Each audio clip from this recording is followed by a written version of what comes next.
Time Daniel Dubois just went into the Lions Den and went 9 rounds. I see him get a lot of criticism. This is a young guy with not a lot of experience, boxing experience. It's a risk. You can walk outside, get run over, anything can happen, but in this sport, I'm prepared for this risk. This is a risk that I know that I've been trained from since I was, 5 or 7 years old. Let's not get it twisted. Shalom's trying hard to rewrite history, but the truth is there for everyone to see. Daniel Dubois didn't just walk into a lion's den when he fought Oleksandr Usyk the first time. He got tamed in front of the world. Sure, Dubois is young, and yes, fighters improve with time, but youth isn't an excuse for folding under real pressure. All this talk about different referees, different locations, and changing circumstances, that's just smoke and mirrors. What truly matters is the man standing across the ring. And that man was Oleksandr Usyk, a master boxer, a proven champion, and a puzzle Dubois still hasn't solved. And I felt sorry for Daniel on Saturday night. He could have become, on another day, with a different referee in a different location, whether it was the right decision or the wrong decision, he could have become a heavyweight. This wasn't some controversial robbery. It wasn't a fluke. This was a champion putting on a clinic against a hopeful contender. Usyk controlled the pace, dictated the rhythm, and exposed the gaps in Dubois' game. And if Dubois thinks walking into this rematch with nothing but added experience is going to close the gap, he's in for another painful lesson. Because this isn't about referees. It's about levels. It's about... Dubois is certainly a much more dangerous fighter than he was. So he does have a chance to win the fight, but in saying that, I've backed against Usyk a couple of times, and specifically the Fury. Ring IQ, adaptability, and mental fortitude. Usyk's playing chess, while Dubois is still trying to figure out checkers. Now, let's bring Carl Frampton into the conversation. Even he, while seeing some positives in Dubois' development, isn't ready to throw caution to the wind. Frampton acknowledges Dubois looks better now. He's physically stronger, sharper, more patient. But then Frampton drops the word that defines Usyk. I think I'll give Dubois a shot in that fight. It's a good time. I mean, a little bit of inactivity because of the fight falling through against Joseph Parker, but, you know, it's exciting. And I think definitely... Genius. And when you're calling your opponent a genius, you're already halfway admitting that the task in front of Dubois is monumental. Improvement is great. Growth is necessary. But when your opponent is light years ahead in terms of skill and ring intelligence, that growth starts to look small in comparison. Every round with Usyk is like solving a new puzzle. And the brutal truth? Dubois still hasn't even found the first piece. That's the gap we're talking about. Next up, Eddie Hearn jumps in with some promoter optimism. As always, Hearn tries to hype things up, selling hope, selling tickets. He talks up Dubois' power, his improvements, and paints the rematch as winnable. But peel back the layers of that promotional talk, and the reality is obvious even to Eddie. Usyk operates on a different frequency.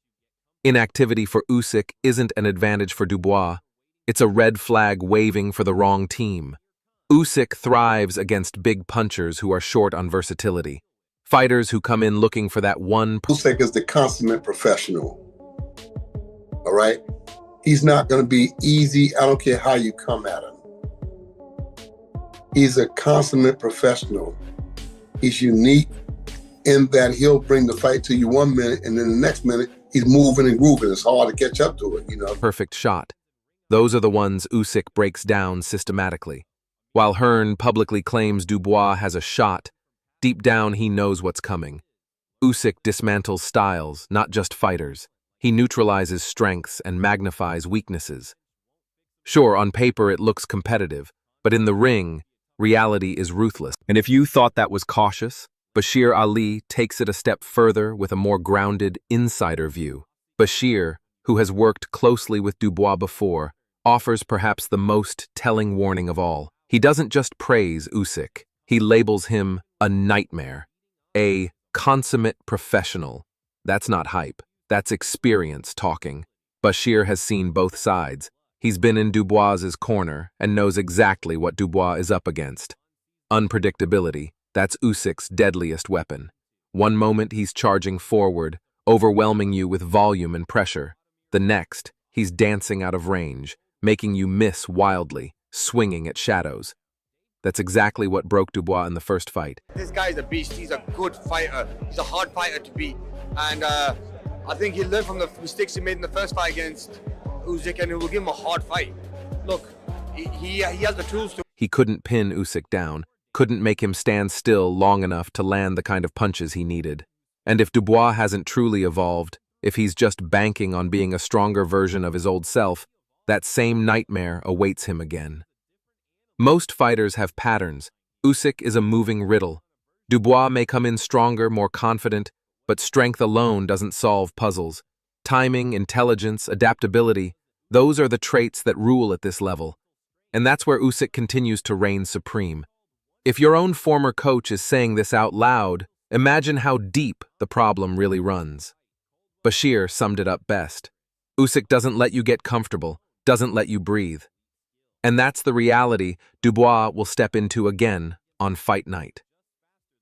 Amir Khan also weighed in, adding his perspective as someone who understands speed, timing, and high-level ring IQ. Even Khan, a fighter who knows what it's like to deal with fast hands and strategic minds, calls Usyk a good fight. Good fight. Where Dubois is now, he's very confident, very bullish. But Usyk's older, he's had more wear and tear. The fights with Fury have taken a lot out of him. Don't underestimate that. But Usyk's he's a different animal. It's a different animal. And ultimately, you got to remember, take away that one shot, whether you thought it was low or not, that one bit of drama. Beast, and rightly so. Khan does give Dubois some credit, says he's learned from past mistakes and has become a better, more mature fighter. But learning isn't enough when you're dealing with a generational talent like Usyk. Khan hints that this could be a tougher fight. Maybe Dubois lasts longer, maybe he lands cleaner shots, but Khan also makes it clear, causing problems for Usyk and actually solving them are two very different things. Usyk adapts, he reads patterns mid-fight, flips the script, and forces you to fight his fight. Dubois will need more than power this time. He'll need layers of strategy, something Khan subtly doubts Dubois has developed. Even with growth, beating Usyk remains a monstrous task. Let's not confuse possibility with probability. Usyk didn't dominate by accident. He broke down Anthony Joshua, outthought Murat Gassiev, and controlled top-tier fighters with clinical brilliance. Khan sees the fire in Dubois. Now is a different machine. Self-confidence will be... And time waits for no man, as the saying goes. I just think that this is a fight it's exciting. It's a good fight. You've got to make Usyk the favourite, but it's a fight that Daniel Dubois can definitely win. Yeah, I don't think Usyk should. But he knows exactly what kind of furnace Dubois is walking into. Now, if you thought Amir Khan was respectful, Dave Coldwell takes things even further, with some brutal honesty. Coldwell doesn't sugarcoat it. Dubois may be bullish, confident, and perhaps even more dangerous than before. But even with all the talk of Usyk aging, Coldwell isn't buying the idea that Usyk is fading into history. Usyk's been through wars, yes, but he doesn't just survive them. He evolves. Coldwell highlights that Usyk is a different animal. His ring control, his footwork, his mental resilience, none of that has disappeared. And let's be real about the so-called controversy from the first fight. That one body shot incident? It's a distraction. A narrative twist that ignores the 95% of the fight where Usyk dominated. Coldwell knows Dubois is dangerous, but danger alone doesn't beat elite skill. Confidence is great, until it's crushed by someone who adjusts faster than you can blink. You know, like you said, like Daniel hit him with that shot and he never capitalised on it. Yeah. I sparred him for maybe 40 rounds in 2 weeks. I didn't hit him with one shot. Dubois might have, if that was a legal shot, I don't think it was. But good luck at him again. Hitting Usyk with 2 clean shots in 12 rounds is an unbelievable task. That's the Usyk Dubois is facing again. And if Coldwell's reality check wasn't sobering enough, Carl Froch steps up next with his trademark blunt honesty. Froch recognizes Dubois' transformation.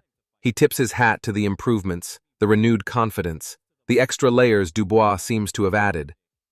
But Froch makes one thing crystal clear. Usyk is still the favorite. Froch knows what it takes to operate at the elite level.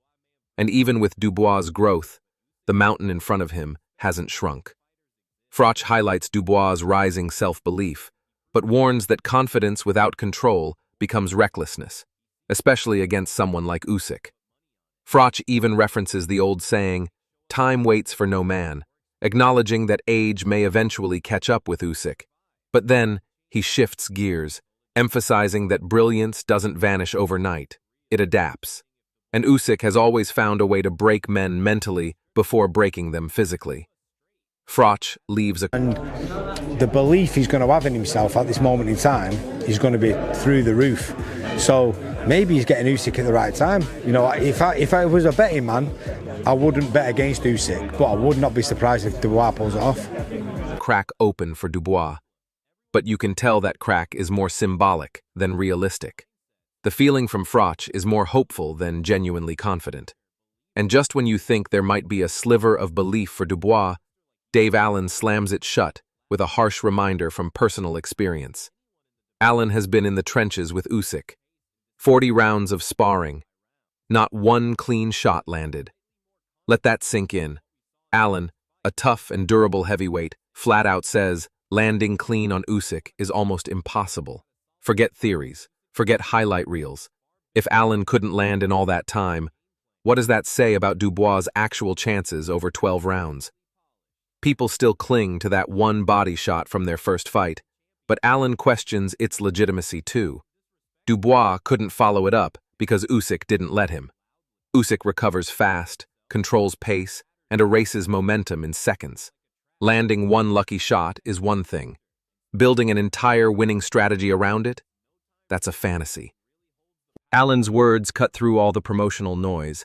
If Dubois is banking on landing big to win, he's difference. I haven't really seen too much difference. I think maybe he's just more confident in the ring, maybe with the opponents. You know, we know he can punch. We know he's got a good jab. So it might just be a matter of, like I said, confidence in himself. I don't think he's changed. Facing something that rarely happens against fighters like Usyk. And if Allen's perspective wasn't enough, Jamie Moore adds his voice, bringing the conversation back to belief, timing, and the danger of betting against a proven master like Usyk. Moore emphasizes a crucial point. Belief matters, but belief without execution means nothing at this level. So here we are again. Another fight. Another build-up. Another round of hope versus reality.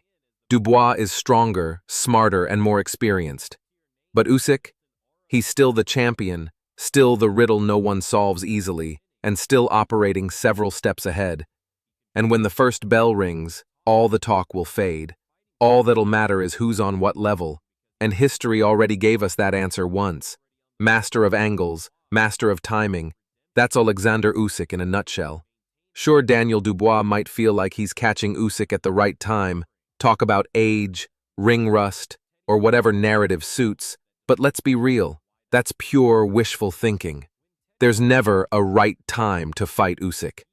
Even when he's supposed to be vulnerable. The ring after the fight. These guys are begging now for the pay because they know who the king is. That's right. And these guys need him. He doesn't need them. Oleksandr Usyk can choose to fight whoever he wants. He is now the draw in the heavyweight division. Even when the odds seem to shift, Usyk rises to the occasion. That's what champions do. That's what generational talents do. Jamie Moore knows it too. That's why, even though he sees Dubois' improvements and acknowledges the physical threat, Jamie won't bet against Usyk. And that says everything. Deep down, he knows what many are trying hard to ignore. Usyk isn't just hard to beat, he's hard to even touch. Dubois may have grown since their first encounter, sure, but Usyk lives in that rare mental space where only elite fighters exist. A space where self-doubt doesn't live and where every setback only sharpens the blade. Usyk has been doubted before, underestimated, and written off. And every time he's reminded the boxing world exactly why he's a generational force. Jamie Moore's fair. He sees that Dubois has a window. But notice, even with that glimpse of hope, Jamie still won't put money on it. That speaks volumes. Dubois may come into this fight better, stronger, and more explosive, but Usyk isn't coming to survive. He's coming to dismantle. Next in line is Saul Dakris, and instead of falling for the hype train, Saul keeps it brutally. 1 and 2. I kind of figured that one out. But at the end of the day, the whole turning point was after the 5th. It was the 6th round. He did what winners do. He said, a winner never lets you get momentum, does he? No, a winner's real. He's not buying the storyline that Dubois is this completely transformed fighter. According to Dakris, Dubois hasn't changed all that much. And that's the core problem here. While the media talks about new levels and revolutionized mindsets, someone who's seen it all up close is telling us the changes are minor at best. Confidence can make a fighter look sharp in highlight clips and open workouts. But when you're in there with a tactical monster like Usyk, smoke and mirrors vanish fast. Usyk reads patterns quicker than anyone in the division. He breaks rhythm, frustrates your pace, and dismantles your confidence round by round. If Dubois is just a slightly more confident version of the man we saw in the first fight, then we already know how this ends. Saul does admit Dubois can punch, that he's got a solid jab, but here's the thing. Usyk has faced and conquered far bigger threats with far more varied skill sets. Confidence isn't a game plan, and in Saul's eyes, Dubois isn't reborn, he's just slightly polished. And that won't cut it against someone like Usyk, not when you're facing a fighter who makes world champions look like amateurs. Fight Usyk in December and beat him.